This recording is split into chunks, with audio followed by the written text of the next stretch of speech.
Ella is the lovely wife of Bobby and the mother of those handsome boys there, okay?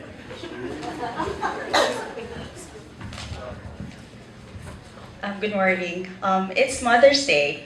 We hear a lot of people saying, I love my mom because of this and that. I would say, I love my mom in spite of. I didn't realize it until I became a mom myself.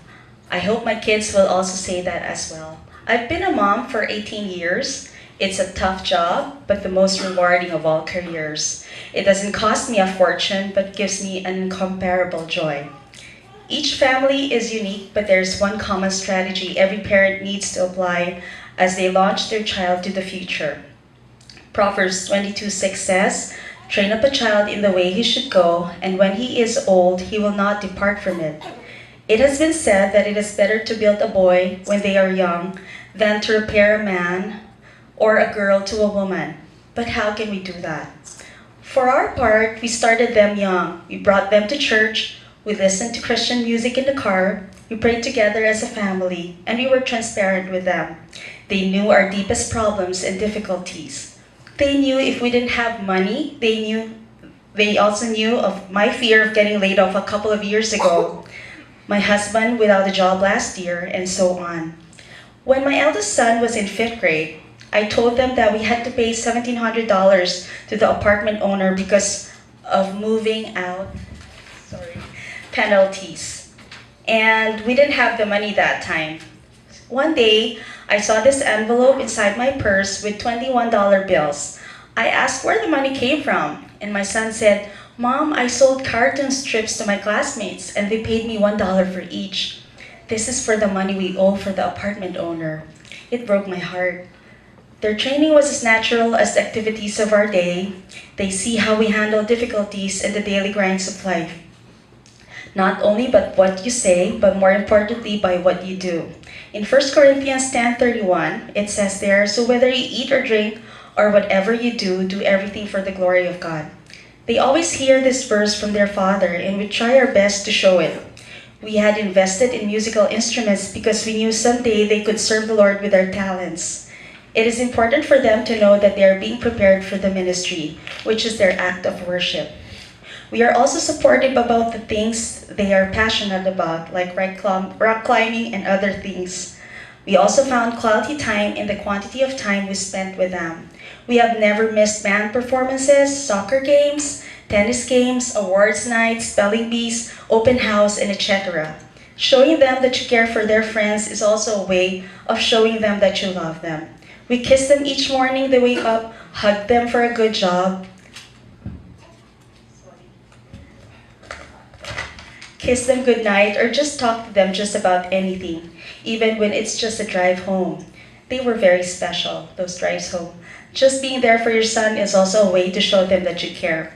When my youngest son auditioned for a chair in the band, he was the youngest and with the least experience. When the rejection letter came, it was heartbreaking and for me to give the news to my son.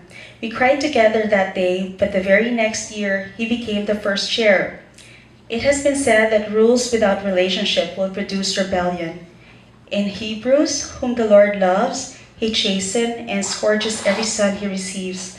Corrective discipline expresses love, and if done righteously, it produces fruit. We had our own share of hurts. It is not easy to correct someone you love, but with God's guidance and help, we have managed. It is most difficult for me to see my worst attitude in my kids. Then I began appreciating my husband for how he responds to me during my most unlovable times, because he does it selflessly. It becomes a humbling experience for me. I have since learned that to love him is the best gift I could ever give my children. A couple of days ago, we were deciding which college my eldest was going to. I have my preference and my son had his. I knew he wanted to go to the other school, but we wanted him to go to the school close to home. When I was his age, I would decide for myself and wouldn't listen to whatever my parents had to say. I told him the advantages and disadvantages. In the end, he asked, Mom, where do you want me to go? I told him that it is not the school nor the ability that makes you a better person. It is Jesus who lives inside of you that makes you the best person. As I strive to be a better mother, I have also asked myself how I have been as a daughter. I have realized how much my mom has also given to me selflessly and haven't even thanked her enough for all her sacrifices. This is the day we can thank them for all their selfless sacrifices. 100 years from now, it will not matter what kind of car you drove or what clothes you wear or if you have the latest phone. What's important is that you've made a difference in the life of a child.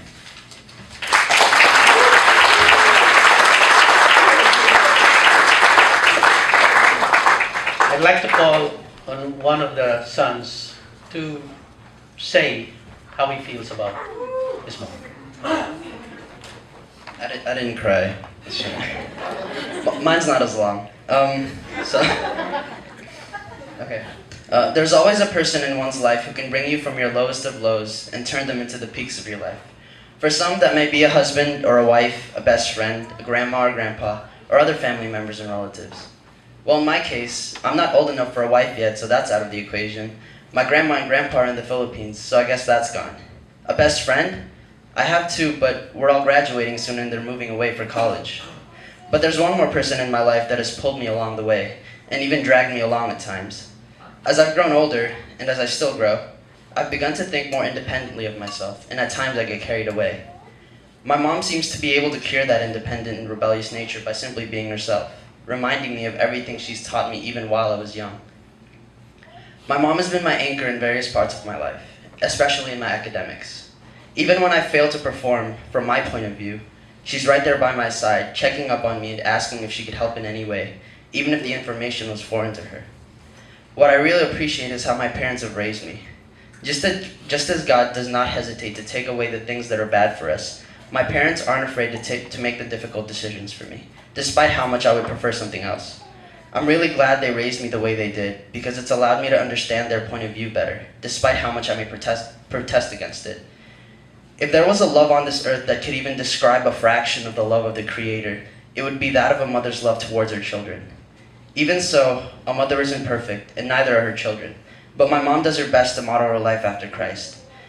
People say that in children, some things are caught rather than taught. My mom didn't have to tell me that I should try to mimic Jesus, because I had already caught that from her when I was young.